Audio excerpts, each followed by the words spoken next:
اعوذ باللہ من الشیطان الرجیم بسم اللہ الرحمن الرحیم قل اعوذ برب الفلق من شر ما خلق ومن شر غاسق اذا وقب ومن شر النفاثات في العقد ومن شر حاسد اذا حسد۔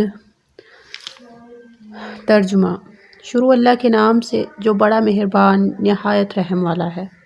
تم فرماؤ میں اس کی پناہ لیتا ہوں جو صبح کو پیدا کرنے والا ہے، اس کی سب مخلوق کی شر سے اور اندھیری ڈالنے والے کی شر سے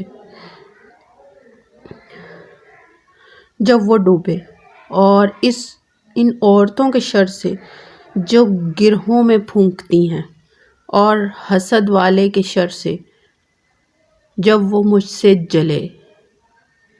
صدق اللہ العظیم۔